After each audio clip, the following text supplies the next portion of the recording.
Hey there YouTube lovers, my name is BB8 and I never thought I'd be saying this, but today we are going to review the remake of Super Mario RPG.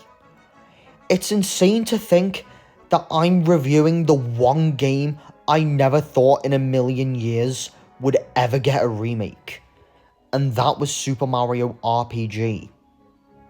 No matter how much I asked for it, I never thought it would get a remake. I knew a SNES game was rumoured to get a remake before the June Nintendo Direct, but I thought it was either going to be Earthbound or Chrono Trigger. Both Earthbound and Chrono Trigger are deserving of the remake treatment, but Mario RPG was the one I wanted to get remade the most. I just didn't see it being realistic. But I'm happy it ended up being Super Mario RPG, because I've been asking for it since before Super Smash Bros. Ultimate came out. So, without further ado, let's get into it, shall we? And just as a quick warning before we get into the video, this review does contain spoilers. I know this is a remake, but for people who haven't played the original game, you might want to watch this video at your own risk, because I'm not taking responsibility if the game is spoiled for you. And with that being said, let's get into the review. For the gameplay remains true to the original game, capturing the diagonal movement, turn-based combat, and imaginative elements that made the game a hit. It continues to be a blend from Square-developed RPGs like Final Fantasy with the iconic Super Mario Bros. Platformer style. The game primarily comprises adventuring and turn-based battles, with a noticeable absence of random encounters. Enemies are visible on the field, allowing players to engage at their discretion and avoid unnecessary battles. Initially, starting with Mario, the player's party expands to 5 characters, each bringing their own unique abilities to the table. Princess Peach, who focuses on healing, while characters like Geno and Bowser pack a punch with their offensive prowess. The turn-based combat system retains its core but incorporates action commands, adding depth to the skill to each move's execution. Timed button presses have become a staple in Mario RPGs, intensifying the strategic aspect of battles. The remake introduces a new combat feature called Triple Moves, adding a fresh layer of familiar mechanics. Players charge a gauge during the battles by blocking enemy attacks and executing critical moves. Once the gauge hits 100%, the party can unleash a triple move, combining the forces of Mario and 2 other party members in 5 unique combinations. Among the combinations, the Star Riders combo featuring Mario, Mallow, and Geno has to be my favourite. And looking ahead in a potential sequel for Mario RPG, which I'm hoping happens, enhancing the triple move system by freeing Mario from being a mandatory party member could unlock new possibilities. Offering the choice between Mario and Luigi as party members in a sequel to the Mario RPG remake, while retaining the triple move system, could open to a staggering 128 combinations, depending how many party members they can bring into the mix, significantly diversifying gameplay experiences and strategies. For the quality of life improvements, the remake of Super Mario RPG seamlessly merges the nostalgia of its 90s counterpart with modern gaming conveniences, introducing several quality of life enhancements. Among these, fast travel stands out as a game changer, offering convenience despite not immediately being unlocked, and its utility becomes a paramount for completionists, saving valuable time and effort navigating the game's expansive world. Autosave is a welcome addition to the game, safeguards process in case of unexpected game crashes or instances where saving slips in your mind. Saving blocks are still here in the remake, and they serve a prudent checkpoint, especially considering challenging boss encounters that could catch players off guard after a distant save. The storage box within Mario's house proves indispensable as you can amass items throughout your journey. In the event of reaching maximum inventory capacity, the excess items seamlessly transition into Mario's storage box, ensuring nothing is lost along the journey. Breezy mode, a mode that's tailored to those seeking for a relaxed gaming experience, significantly reduces the game's difficulty, allowing players to immerse themselves solely in the storyline. However, the absence of a hard mode might leave enthusiasts asking for an additional challenge. Should there be a DLC release? It is rare for remakes to get DLC, with Resident Evil 4 being an exception, but if Mario RPG was to get paid DLC, why not add a hard mode in there? That would be an interesting replay. A notable frustration in the original game stemmed from permanently missed treasures, such as the elusive hidden treasure in the Mushroom Kingdom Castle, and the remake does address this flaw by enhancing accessibility to hidden chests, mitigating the permanent loss of coveted items. Moreover, the addition of Comprehensive Journal enriches the gaming experience, housing a monster list reminiscent of Pokemon, even though you can't use the monsters in battle yourself, a scrapbook for story recollection, a sound player for unlocked music, which I'm gonna explain it more later, and a play report, which is similar to Super Smash Bros. This feature elevates the immersion and offers a comprehensive glimpse into your gameplay journey. For the graphics and the performance, the Super Mario RPG Remake has truly raised the bar in visuals, surpassing even recent remakes like Pokemon Brilliant Diamond and Shining Pearl, which is a major letdown of a remake in my opinion. But back to the Mario RPG Remake, the attention to detail in the lighting showcased vividly in locations like Forest Maze, on the Mushrooms, Star Hill, and Barrel Volcano is nothing short but brilliant. And what's truly immersive is the level of depth added to the overworld, with out-of-bound areas even now getting extra detail and enhanced backdrops compared to its 1996 predecessor. Moreover, spotting Easter eggs like the stunt race effects car in Booster Tower is now clearer and more delightful than ever before. The introduction of cutscenes has injected a new life force into the game. These expressive sequences breathe fresh energy into the storyline, especially evident in Geno's awakening, which has been beautifully reimagined, and while some cutscenes did lack voiced dialogue, Mallow notably lacks a voice acting akin to Mario plus Rabbids Sparks of Hope. Characters like Mario, Peach, and Bowser may have not needed voice acting. Mallow and Geno could have added more personality by adding sounds. Although Bowser does use his modern sounds in the game, I feel like adding sounds to Mallow and Gino would have done it for me. Staying true to the SNES original, the art style embodies a charming clay doll aesthetic, similar to The Legend of Zelda Link's Awakening from the Game Boy.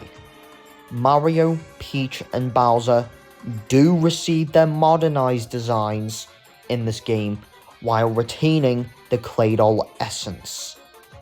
Notably, Mallow and Gino now boast textured details, such as the wood texture on Gino, enhancing their presence in cutscenes.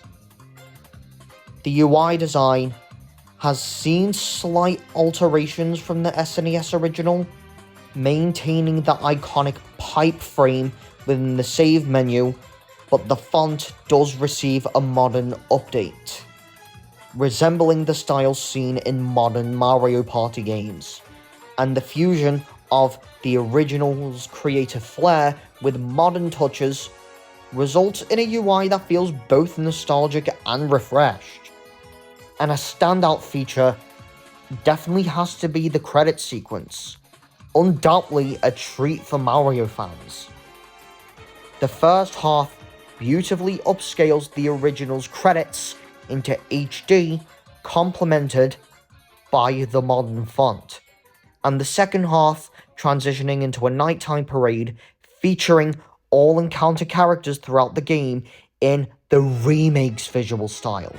The end card does remain faithful to the original game, offering a vibrant and nostalgic touch. While the performance isn't flawless, certain areas do experience slightly prolonged loading times, averaging around 5 seconds when transitioning between locations. Nevertheless, the game runs at a smooth 60 frames per second in both handheld and docked, making Super Mario RPG the smoothest Mario RPG experience on the Switch, since Mario + Rabbids Sparks of Hope ran at 30 frames per second. For the world building, Mario RPG takes place in the Star Realm. The Star Realm serves as a celestial backdrop for this adventure. While it's impossible to cover every nook and cranny in this part of the Mario universe, here is a glimpse of the most remarkable locations. The Mushroom Kingdom. At the heart of the wondrous realm lies the Mushroom Kingdom, a bustling hub teeming with life and iconic landmarks, from Mario's humble abode in Mario's Pad to the grandeur of Peach's Castle. This vibrant kingdom serves as the starting point for Mario's heroic journey. Toad Town, with its colourful denizens and bustling markets, acts as the central nexus connecting various paths within the kingdom. Bowser's Keep, an imposing fortress, initially serves as the stronghold where Bowser's Castle detains Peach, and it stands as a formidable bastion and battleground for the game's early clashes, setting the tone for Mario's quest. Star Road, which is an ethereal expanse crucial to exploring the shattered Star Road, which holds the power to grant wishes. Mario and his intrepid companions venture here to gather the elusive star pieces, embarking on an otherworldly quest to mend his celestial pathway. The Forest Maze, a labyrinth expanse nestled in a dense forest, brimming with perplexing puzzles and adversaries, which does act as a gateway to a diverse part of the Mushroom Kingdom, serving as a pivotal passageway to other regions within the map. Booster Tower, owned by Booster, this tower boasts a medley of amusement park attractions and formidable challenges, a peculiar blend of fun and trials awaiting Mario within those colourful walls. Rose Town falls prey to an early assault, setting the stage for valiant intervention.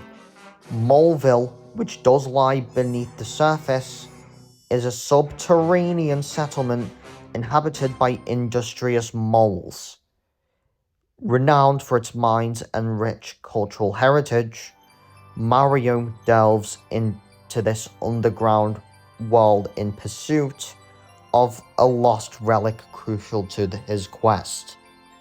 Seaside Town, nestled along a coastline, this village becomes a focal point of a mysterious enigma involving a sunken ship and a concealed underwater town, drawing Mario an intriguing adventure beneath the waves. Yoshi's Island, a paradisical island adorned with lush greenery and home to Yoshi and his kin, Mario visit here becomes pivotal in resolving a crisis that threatens the very essence of the island's experience. Barrel Volcano, a perilous domain fraught with fiery perils, molten lava, and volcanic eruptions, Mario and his stalwart companions brave these hazardous landscapes, navigating the searing environment to progress in their heroic odyssey. And finally, we have Nimbus Land, a realm ensconced among the clouds, inhabited by ethereal Nimbus folk. It's the birthplace of Mallow, who's a pivotal character in the game, and represents the realm veiled in celestial beauty and mystery. In the vast and enchanting Star Realm, Mario's adventure unfolds, weaving tapestry of diverse landscapes, captivating characters, and epic quests that propel him through the cosmos in pursuit of saving the very fabric of wish-granting magic. For the characters, we already know Mario, Peach, and Bowser. Let's get them out of the way.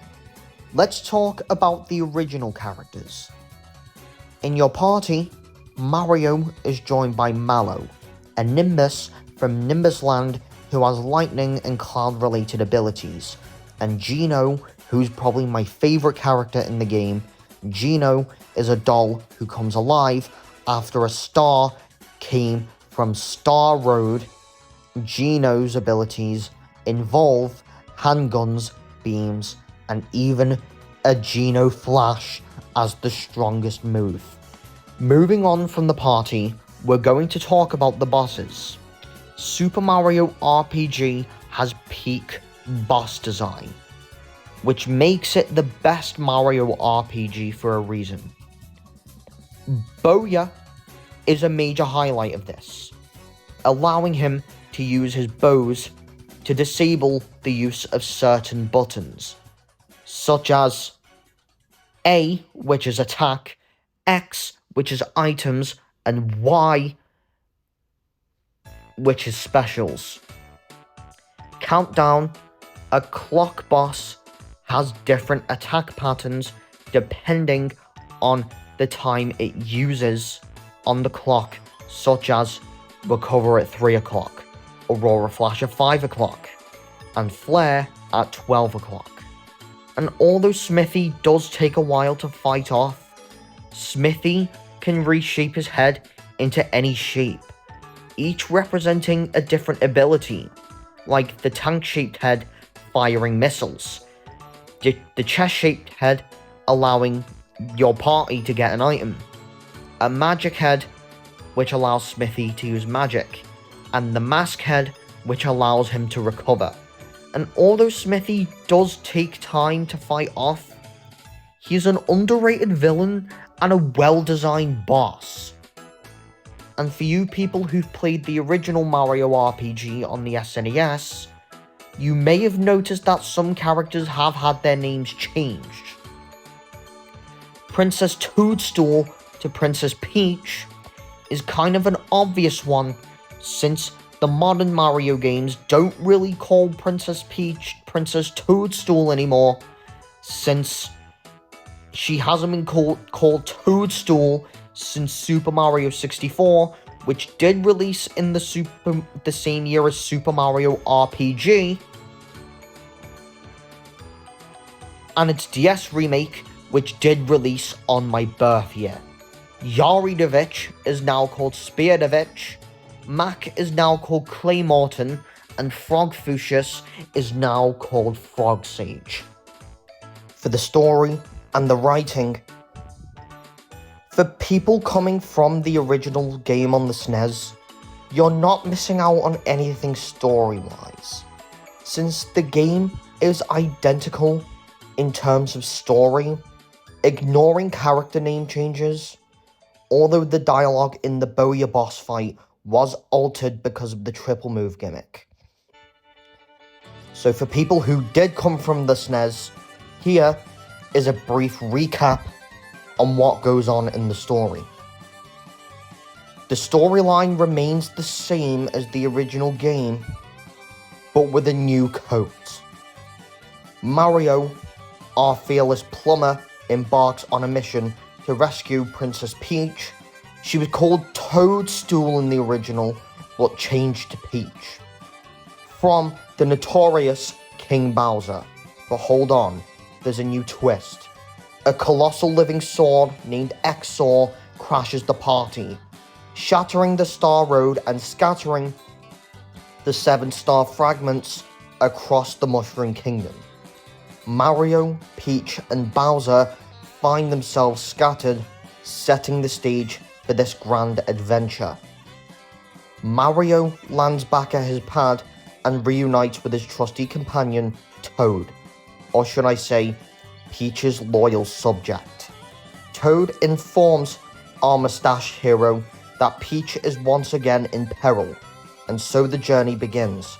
But wait, Exor's chaos left a mark. The bridge to Bowser's castle is no more, and Mario must navigate the Mushroom Kingdom to reunite with his nemesis.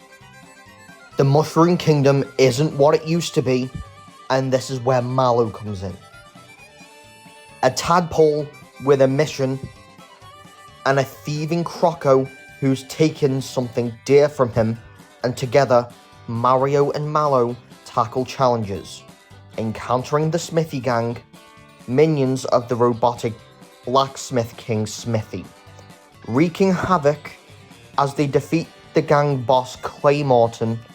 They stumble upon the mysterious star piece, setting the stage for what's to come within the game. The adventure does take a cosmic turn in Rose Town, where Mario and Mallow encounter the star spirit Geno, animating a wooden doll.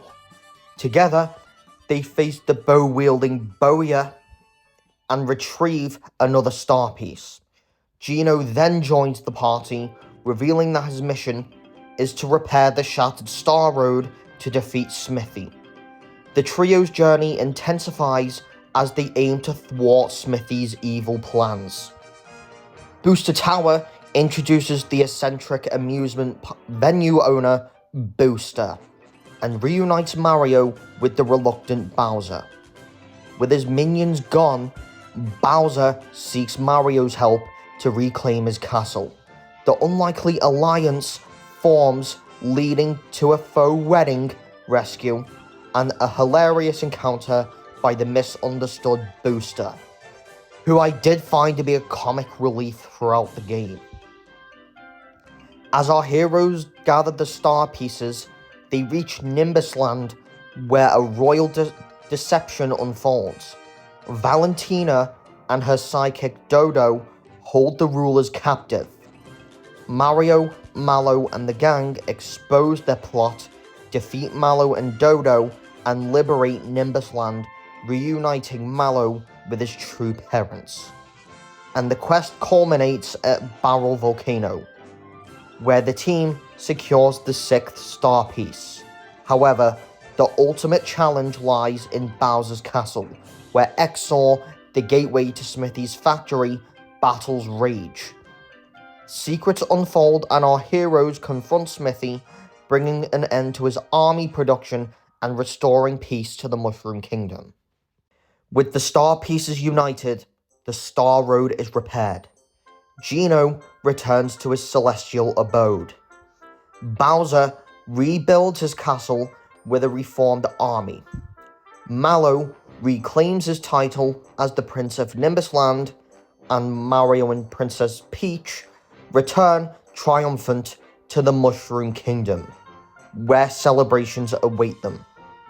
I do think that this story is the most unique in a Mario RPG, and the villains actually got creative here, and the writing is comedic, especially in characters like Booster, who I did find as a show stealer outside of the party, and as well as Jonathan Jones, who was a fun boss fight to fight, especially since the sunken ship was a fun world to go through in the game. I do think the writing in the Mario RPG remake is really good. For the music and the sound design, the iconic soundtrack of Super Mario RPG remains a cherished aspect of the game's legacy. In this 2023 remake, the musical genius behind the score, Yoko Shimomura, returns to weave her magic once more, and both versions of the 1996 original and the reimagined compositions are here for this remake, and bear the unmistakable stamp of her talent and creativity. And what's truly remarkable is the inclusion of an incredible feature allowing players to immerse themselves in nostalgia or embrace the modernized arrangements. The game graciously provides the option to toggle between the original soundtrack from the 1996 original and the reimagined tunes for the 2023 remake, adding a delightful layer of personalization to the gaming experience. Personally, I find myself drawn to reliving the adventure with classic melodies, and yet exploring the game with an updated score offers a fresh perspective, and I might play the game again with the original soundtrack. And additionally, the post-game surprises players with a delightful music player, a treasure trove for fans of both eras. If you're coming from the 1996 original, or if Mario RPG is new to you, there's options for music here. It's a haven where you can indulge in the symphonic delights of both the original and the remake soundtracks at your leisure. The commitment to sound design parallels this dedication to the music.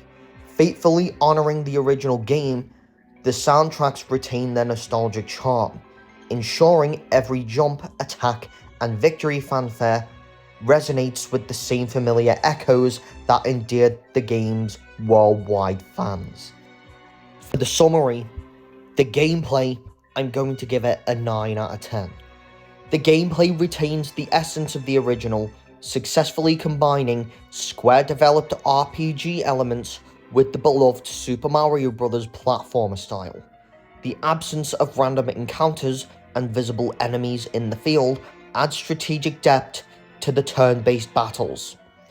For the graphics and the performance, I'm going to split it into 4 different aspects this time, because I feel like there's multiple areas I want to talk about here. So, for the visuals, I'm going to give it a 9 out of 10, because the visuals reflect the game's visual excellence, particularly in locations like Forest Maze, Star Hill, and Barrel Volcano, and the attention to detail in lighting is commendable. With enhanced backdrops and clearer Easter eggs, showcasing a brilliant evolution from the 1996 version. The cutscenes, I'm going to give it a 9 out of 10. The cutscenes inject vitality to the storyline. Though the potential improvements could be added in terms of voice acting for characters such as Mallow and Gino, the cutscenes were beautifully animated. Even if the cutscenes weren't on the scale of the Super Mario Bros. Movie, the cutscenes were quality. The art style, I'm going to give it a 9 out of 10. The art style maintains the charming clay doll aesthetic of the SNES original game, with subtle modernizations in iconic characters like Mario, Peach, and Bowser, as well as textured details for Mallow and Gino. The UI design, I'm going to give it a 10 out of 10, because the UI design seamlessly blends nostalgia with modern touches, creating a refreshed user interface. And the performance, I'm going to give it a 7 out of 10, because the performance isn't perfect, slightly prolonged loading times in certain areas, though the game does run smoothly at 60 frames per second in both handheld and docked modes. Some areas may take a while to load. And for the graphics and the performance as a whole, I'm going to give it an 8.7 out of 10. For the world building, I'm going to give it a 9.5 out of 10. The world building was recreated incredibly. Forest Maze, Star Hill, and Barrel Volcano all look incredible with modern lighting. The characters, I'm going to give it a 9 out of 10. With Mallow, Gino, and Peak boss design, I feel like the characters in this game make it a worthy remake. And I hope that this isn't the last that we see of these characters, because they are fan favorite characters in the original. I just hope it's not the last. For the story, I'm going to give it an 8.5 out of 10. For people who came from the original SNES game, you already know what to expect. But the story definitely holds up 27 years later. The writing, I'm going to give it a 10 out of 10. The writing is funny, comedic, and charming. Thanks to characters like Booster and Jonathan Jones, I feel like the remake does make worthy writing. The content, I'm going to give it an 8 out of 10, because the amount of content you're getting in a £50 remake is fair, since the game has a music player, a monster list to fill out, and you can even rematch bosses. The controls, I'm going to give it a 10 out of 10, because the controls stay true to the original as well. And get this, it's possible to play it with a SNES controller, since you can control Mario with the D-pad, and I've tried some of Bowser's moves like Terrorize with the D-pad, and since the ZL and ZR buttons don't have a use in the remake, therefore it's possible to play it with a SNES controller. For the music, I'm going to give it a 10 out of 10, because the music maintains the iconic soundtrack with reimagined compositions, thanks to the return of Yoko Shimomura from the original SNES game. For the sound design, I'm going to give it a 9 out of 10, because this faithfully honors the original game, ensuring a nostalgic experience with familiar sound effects. And finally, for the remake handling, I'm going to give it a 10 out of 10. I wasn't expecting a Final Fantasy VII quality remake, but as long as the remake stayed true to the original, as it could with its extra content, that would have made me happy. And the remake is everything I could want out of a Super Mario RPG remake, and there's nothing I don't like about it. The difficulty, I'm going to give it a moderate. I wouldn't say this game is extremely hard, but it does get hard towards the end, at the point you reach Bowser's Keep, and I have attempted Booster once and got annihilated. The length, I'm going to give it 15 to 20 hours. Personally, it took me 16 hours to beat the game, but 15 to 20 hours is the average time it takes to beat the game. For the audience, I'm going to give it a 6 to 7+. Mario RPG, unlike Super Mario Bros. Wonder, does contain fantasy violence, and some of the bosses are weapon themed, such as Bowyer, Spiridovich, and Smithy. And for the perk, this is the second remake in 2023.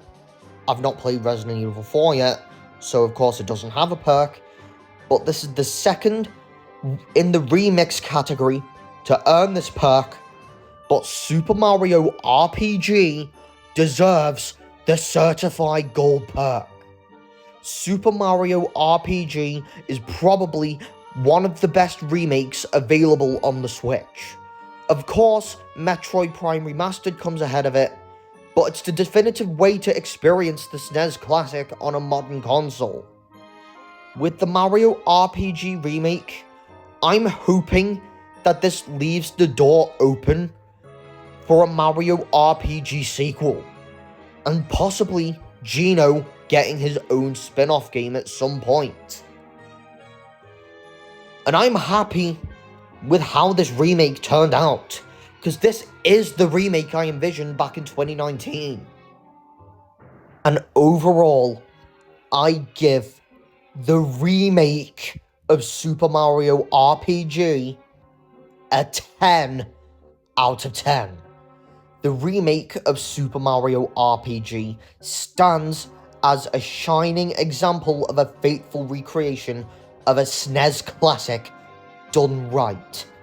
Reminiscent of The Legend of Zelda Link's Awakening, which came from the Game Boy, which is also a done right remake. Arguably the best Mario RPG since Mario and Luigi Bowser's Inside Story. This excludes Mario plus Rabbids. This remake showcases Square Enix's commendable ability to handle the Mario universe. And this showcases that I can trust Square with Mario, but not Marvel. In a period marked by challenges for Square Enix, with titles like Balan Wonderworld and the Avengers game, which were both bad, and the Guardians of the Galaxy game, which was a bit mediocre, the Super Mario RPG remake serves as a triumphant return to form, and this definitely showcases what Square Enix does best. Not two superhero games, based on Marvel Comics, not an awful platformer, but RPGs. Square Enix do RPGs better than any other genre. And it not only pays homage to the original with a meticulously attention to gameplay and the graphics, but the performance also elevates the experience with modern enhancements, making it a must-play for both nostalgic fans and newcomers alike. So guys, what did you think of my review for the Super Mario RPG remake?